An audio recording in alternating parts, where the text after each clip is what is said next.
আজকের গল্প চালাক শেয়াল আর বোকা ছাগল। এক ঘন জঙ্গলে সমস্ত জন্তু জানোয়ার একসাথে বাস করত। সেই জঙ্গলে থাকত ম্যান্ডি নামে এক শেয়াল। একদিন ম্যান্ডি খাবারের খোঁজে নিজের বাড়ি থেকে অনেকটা দূরে চলে গেল। অনেক হাঁটার দরুন তার প্রচণ্ড জল তেষ্টা পায়। এবারে সে খাবার ছেড়ে জলের খোঁজ করতে লাগলো। অনেক খোঁজার পর দূরে একটা কুয়ো দেখতে পেল। সে কুয়োর কাছে পৌঁছল। তারপর সে দেখল যে কুয়োটার একদিকে দেয়ালটা ভাঙা। জল খাওয়ার জন্য সে তাড়াতাড়ি এগোতে লাগলো। যেই সে জল খাওয়ার জন্য কুয়োটার দিকে ঝুঁকলো, তার পা পিছলে গেল আর সে কুয়োর ভেতরে পড়ে গেল। কুয়োটার ভেতর বেশি জল ছিল না। প্রাণ তো সে বেঁচে গেল, কিন্তু এবারে সে আর কুয়োর ভেতর থেকে বেরোতে পারছিল না। অনেক চেষ্টা করেও সে কিছুতেই সেই কুয়োর ভেতরের থেকে বেরোতে পারল না। শেষ পর্যন্ত হাঁপিয়ে গিয়ে সে কুয়োর ভেতরে দাঁড়িয়ে দাঁড়িয়ে কারো আসার জন্য অপেক্ষা করতে লাগলো আর ভাবতে লাগলো, কি ঝামেলা রে বাবা, কোথায় এসে ফেঁসে গেলাম। এবারে আমার কি হবে? কে আমায় সাহায্য করবে? এই জঙ্গলে আমার কোনো বন্ধুও নেই। আমি এবারে বাইরে বেরোবো কিভাবে? কিছুক্ষণ পর সেখান দিয়ে একটা ছাগল যাচ্ছিল।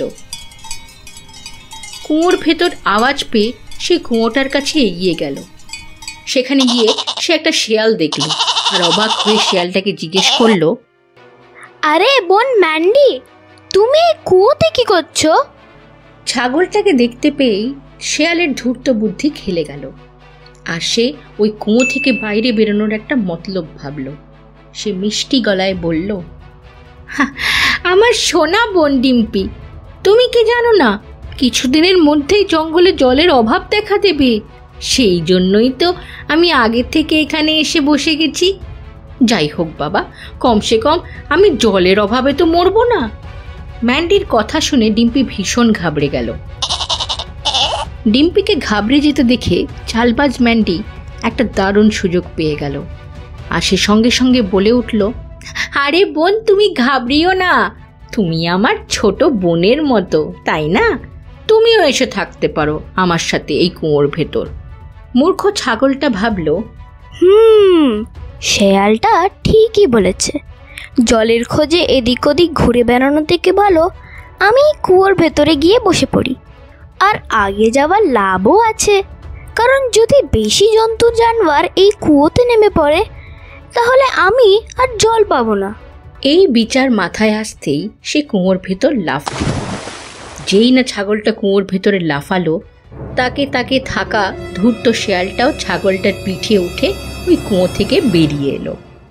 বাইরে বেরিয়েই শেয়ালটা জোরে জোরে হাসতে লাগলো আর বলল, হ্যাঁ, এতক্ষণে বেচারি ডিম্পি বুঝে গেছে যে সে চালবাজ শেয়ালটার কথায় বিশ্বাস করে এই কুয়োর ভেতর ফেঁসে গেছে।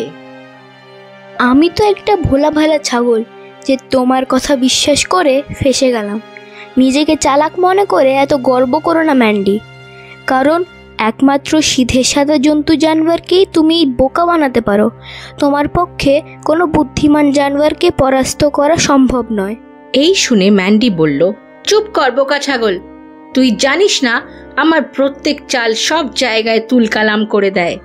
এবারে আমার পরের গল্পতে দেখাবো আমার আসল জলওয়া, যেখানে সিংহ পর্যন্ত আমার সামনে নিজের মাথা ঝোঁকাবে। এটা বলেই সে সেখান থেকে জঙ্গলের দিকে পালিয়ে গেল। বেচারি মূর্খ ছাগলটা কুয়োতেই পড়ে থেকে গেল। বন্ধুরা, পরের গল্পে ম্যান্ডি কি সত্যি সত্যি সিংহ রাজাকে নিজের মাথা ঝোঁকাতে বাধ্য করলো? পরের ভিডিও দেখার জন্য আমার চ্যানেলটা সাবস্ক্রাইব করতে একদম ভুলবে না। আজকের এই গল্পটা ভালো লেগে থাকলে লাইক বাটনটা প্রেস করুন আর সাবস্ক্রাইব করতে একদম ভুলবেন না যেন। তাহলেই আরও অনেক অনেক মজার গল্প নিয়ে আমরা আবার হাজির হব আপনাদের কাছে। ধন্যবাদ।